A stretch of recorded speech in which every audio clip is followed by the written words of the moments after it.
السلام علیکم فرینڈز، کیسے ہیں آپ سب؟ آئی ہوپ آپ سب خیریت سے ہوں گے۔ آج کا ہمارا ویڈیو کا ٹاپک ہے لانگ مارچ جو جا رہا ہے آئی ایس پی کی طرف، تو کون سا قانون جو ہے وہ آپ کو دھرنا دینے کی اور پروٹیسٹ کرنے کی اجازت دیتا ہے، یہ ہمارا آج کا ٹاپک ہے۔ آپ کو یہ قانون بتاؤں گی اور یہ بتاؤں گی کہ کس قانون کے تحت آپ دھرنا دے سکتے ہیں، اور یہ جو لانگ مارچ ہے کیا یہ لیگل بھی ہے یا اللیگل ہے، مطلب قانونی طریقے سے درست بھی ہے یا نہیں ہے۔ تو آئیں اب ویڈیو کے ٹاپک کو شروع کرتے ہیں، اور میرے چینل کو سبسکرائب ضرور کیا کیجئے اور ویڈیو کو پورا واچ کیا کیجئے، اس سے آپ کو ہی ایک نیو نالج ملے گی۔ اور آئیں اب اپنے ٹاپک کی طرف چلتے ہیں۔ یہ جو لانگ مارچ ہے اس سے کون سا قانون اس کی اجازت دیتا ہے، اور پارٹی پروٹیسٹ جو ہے جو کرتی ہیں پولیٹیکل پارٹی جو پروٹیسٹ کرتی ہیں، یہ اس کا ان کے پاس رائٹ بھی ہے یا نہیں ہے۔ تو آپ یہ سمجھیے کہ یہ ہر ان بندے کا فنڈامنٹل رائٹ ہے۔ آئین جو ہے، آئین پاکستان، کانسٹیٹیوشن آف پاکستان،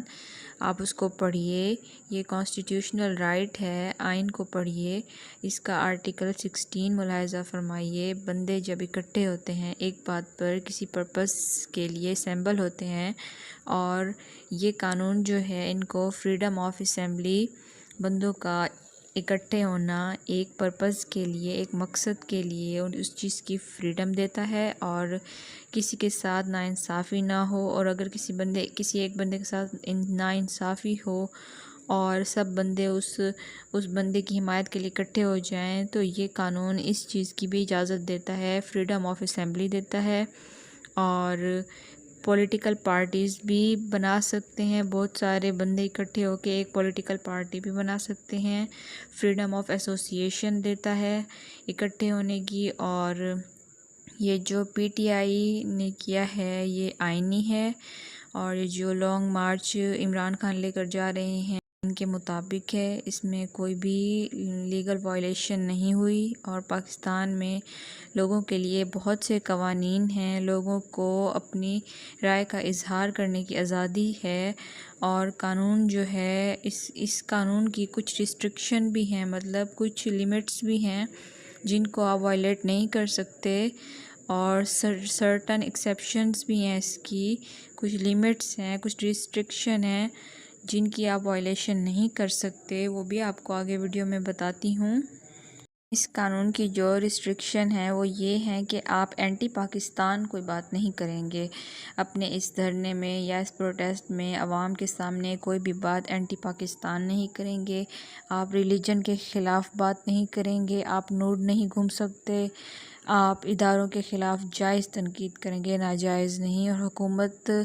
اور اب آپ کو یہ بتاتی ہوں کہ حکومت جو ہے وہ پھر کیا اقدامات کرتی ہے۔ جو وقت کی حکومت ہوتی ہے وہ تو پوری کوشش کرتی ہے کہ پروٹیسٹ کو روکا جائے، کیونکہ ان کے لیے یہ نقصان دہ ثابت ہوتا ہے، اور اکثر دیکھا گیا ہے کہ جس علاقے میں سب اکٹھے ہونے والے ہوتے ہیں تو وہاں پر دفعہ 44 جو ہے لگا دی جاتی ہے، اور آپ کو یہ بتاتی ہوں کہ دفعہ 44 ہے کیا۔ 44 جو ہے حکومت لگا دیتی ہے اس علاقے میں جہاں پر پروٹیسٹ کے لیے لوگ اکٹھے ہو رہے ہوتے ہیں، جیسے کہ اب لانگ مارچ عمران خان لاہور سے اسلام آباد لے کر جا رہے ہیں، تو ہو سکتا ہے کہ وہاں پر حکومت دفعہ 44 نافذ کر دے۔ دفعہ 44 ہے کیا، پہلے آپ کو یہ بتاتی ہوں کہ دفعہ 44 یہ ہوتی ہے کہ یہ ایک ایگزامپل تھی عمران خان کی جو میں نے آپ کو دی اس ویڈیو میں،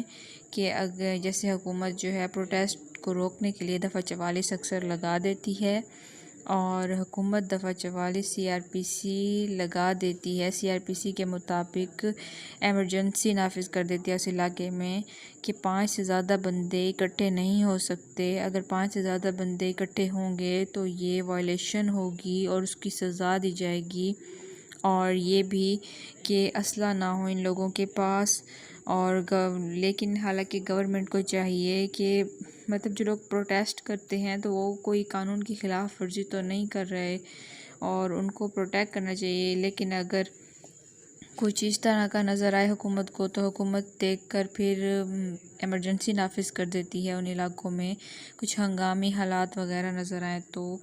اور آپ کو اس ویڈیو میں میرا مقصد بتانے کا یہی تھا کہ جو پروٹیسٹ کرنا ہے یہ لیگل ہے، یہ قانونی حق ہے ہر پاکستانی کا کہ وہ دھرنا دے سکتا ہے، وہ ایسوسیٹ ہو سکتے ہیں، ان کو فریڈم آف اسپیچ ہونی چاہیے، فریڈم آف اسمبلی ہونی چاہیے اور فریڈم آف ایسوسیشن ہونی چاہیے۔ یہ تمام ہمارے کانسٹیٹیوشن کے آرٹیکل 16 میں بیان کیا گیا ہے۔ آرٹیکل 16 یہی کہتا ہے ہمارے کانسٹیٹیوشن آف پاکستان کا۔ تو آپ بتائیے گا آپ لوگوں کو میری ویڈیو کی انفارمیشن کیسی لگی، اور اپنا بہت خیال رکھیے گا، دعاؤں میں یاد رکھیے گا۔ ٹیک کیئر، اللہ حافظ۔